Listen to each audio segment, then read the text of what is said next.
Quick! Get him out! Get him out now!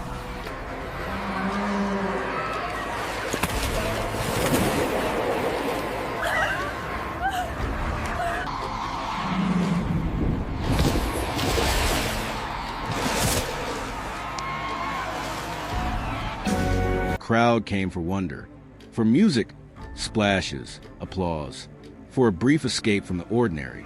No one in those seats imagined they were about to witness how thin the line really is between control and chaos, and how quickly a moment meant to entertain can become something no one ever forgets.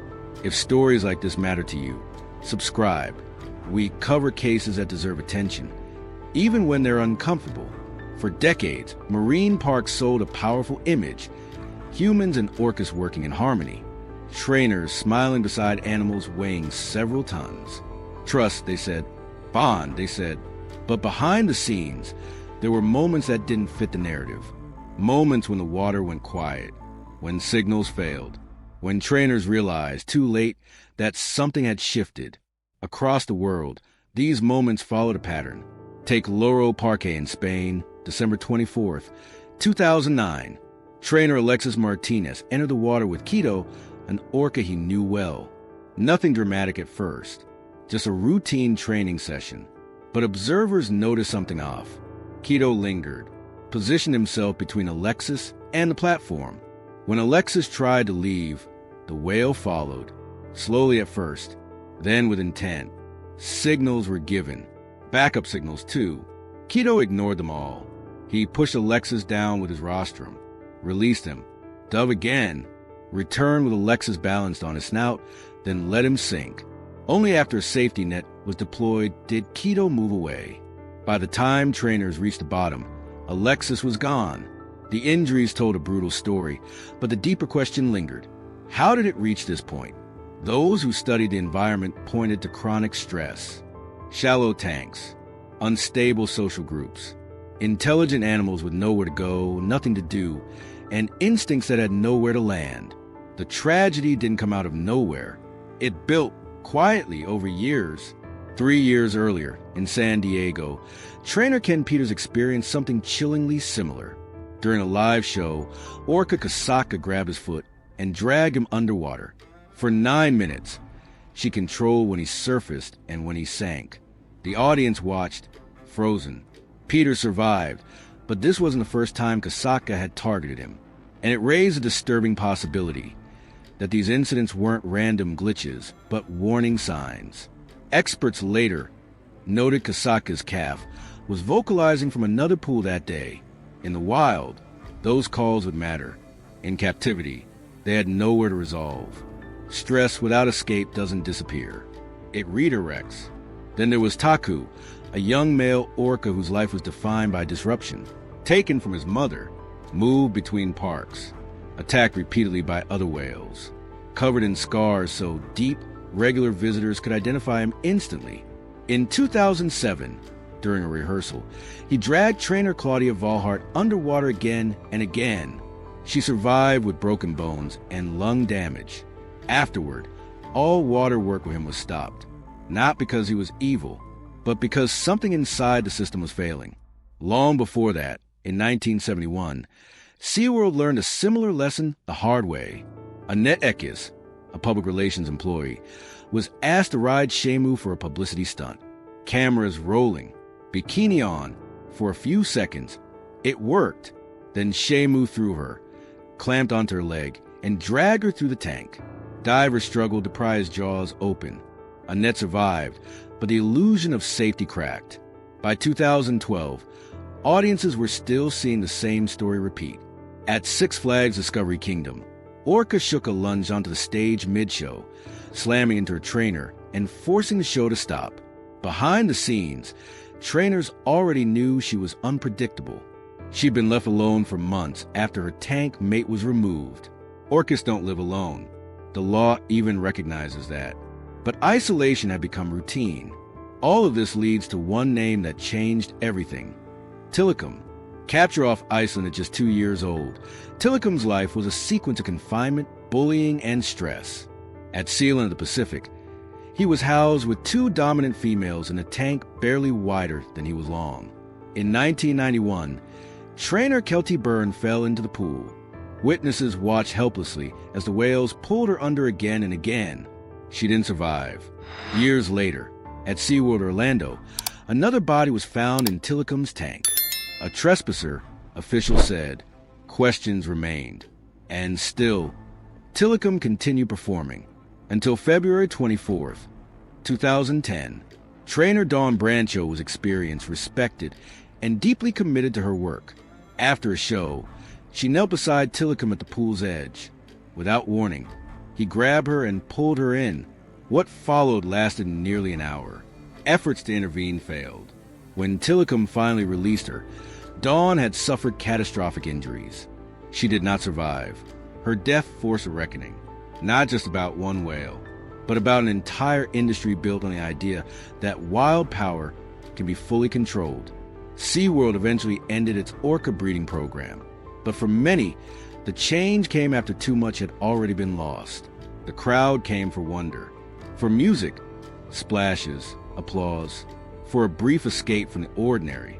No one in those seats imagined they were about to witness how thin the line really is between control and chaos, and how quickly a moment meant to entertain can become something no one ever forgets. If stories like this matter to you, subscribe. We cover cases that deserve attention, even when they're uncomfortable. For decades, marine parks sold a powerful image: humans and orcas working in harmony. Trainers smiling beside animals weighing several tons. Trust, they said. Bond, they said. A partnership built on mutual respect. But that image was carefully framed, cropped. What audiences didn't see were the pauses between routines, the moments when whales refused commands, the subtle shift in behavior that only trainers noticed, the kind of silence that settles in when something feels wrong, but no one wants to say it out loud. Orcas are not just large animals. They are apex predators with complex emotional lives. In the wild, they live in tight-knit family groups that last a lifetime. They travel dozens of miles a day. They communicate constantly. Captivity stripped that away and replaced it with concrete walls, chemically treated water, and routines measured down to the second. For years, the industry insisted this trade-off was harmless. The incidents that followed told a different story. At Loro Parque in Spain, trainer Alexis Martinez was known as calm and attentive. He wasn't reckless. He wasn't inexperienced. On December 24th, 2009, he entered the pool with Quito, an orca he had worked with many times before. There was no crowd pressure that morning, no live performance, just a training session meant to prepare for a holiday show. But trainers watching from the side noticed subtle changes almost immediately. Quito wasn't engaged in the way he usually did. He missed cues. He lingered. At one point, he positioned himself between Alexis and the platform, blocking his exit. It didn't look dramatic. It looked deliberate. When the signal came for Alexis to leave the water, Quito followed. Slowly, quietly, control signals were given, then backup signals. Quito ignored them. Instead, he used his rostrum to push Alexis down toward the bottom of the pool. When he released him and surfaced for air, there was a moment where it seemed the danger had passed. Then Keto dove again. He came back up with Alexis balanced on his snout, his mouth closed, before letting him fall. What followed was chaos. Trainers tried to isolate Keto, but he resisted, hovering near the gate as if unsure whether to comply. Only when a safety net was lowered did he move into an adjacent pool. By the time Alexis was recovered, the injuries were catastrophic. Internal bleeding, organ damage, compression fractures, bite marks. The official conclusion was clear. He died as a result of an orca attack. What haunted many of his colleagues was how predictable it seemed in hindsight. Experts had already raised concerns about the conditions at the park. The social structure among the whales was unstable. There was no dominant female to anchor the group. Boredom was so severe that the orcas peeled strips from the pool lining just to occupy themselves. These were animals designed for speed, depth, and constant movement, confined to shallow tanks with nowhere to release their instincts. 3 years earlier, in San Diego, another warning had played out in front of a live audience.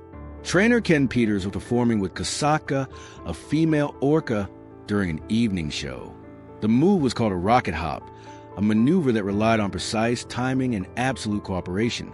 Instead of completing it, Kasaka grabbed Peters by the foot and dragged him underwater.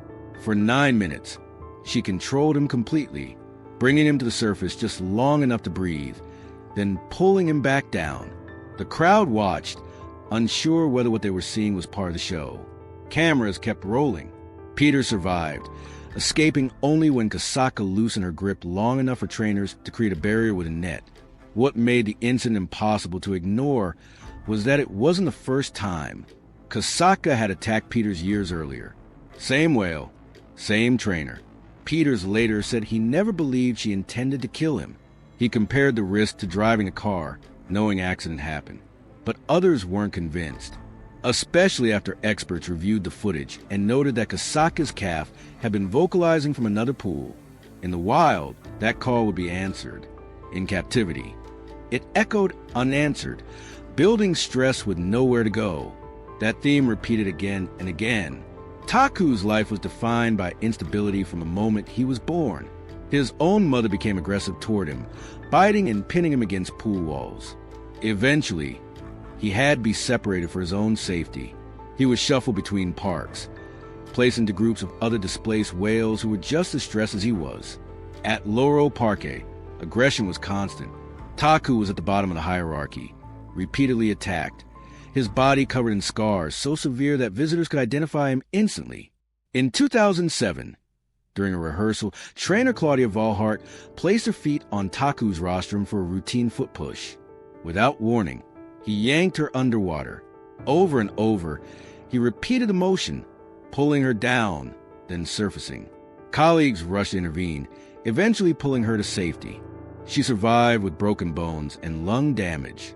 Afterward, all water work with Taku was banned, not because he was evil, but because the risk could no longer be denied. Decades earlier, the warning signs were already there. In 1971, Annette Eckes, a SeaWorld public relations employee, was asked to perform a publicity stunt with Shamu. The idea was simple: ride the orca across the pool in a bikini for the cameras. For a moment, it worked.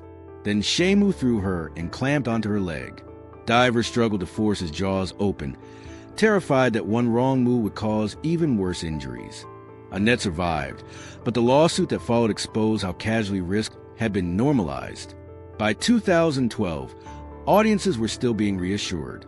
At Six Flags Discovery Kingdom, Shuka lunged onto the stage mid-performance, slamming into her trainer and shoving them into the water. Behind the scenes, trainers already knew she was unpredictable. After her tank mate was removed, Shuka had been left alone for months. Orcas are among the most social animals on Earth. Isolation doesn't calm them. It erodes them. And then there was Tilikum, captured off the coast of Iceland at just 2 years old. He was torn from his pod and placed in a barren holding tank. At Sealand Pacific, he was confined with 2 older females in a space barely large enough to turn around. They bullied him relentlessly. He developed ulcers. He was moved, isolated, then moved again. In 1991, when trainer Kelty Byrne fell into the pool, witnesses watched as the whales prevented her from escaping. She surfaced 3 times. She reached for the edge. Each time, she was pulled back under. She did not survive. Years later, at SeaWorld Orlando, a man's body was found floating in Tillicum's tank. Officials said he had trespassed. Questions lingered. Still, Tillicum continued performing. Still, the shows went on, until the afternoon Dawn Brand show was pulled into the water. These cases aren't just about isolated incidents. They are about systems, about repeated warnings, about what happens when intelligence, emotion, and power are confined without consent or escape. The attacks weren't sudden explosions. They were pressure finally releasing. This case stays with me, not because of shock, but because of what it asks us to confront. What do these stories reveal about captivity, responsibility, and the cost of ignoring warning signs? If it moved you too, like this video, subscribe, and share your thoughts below.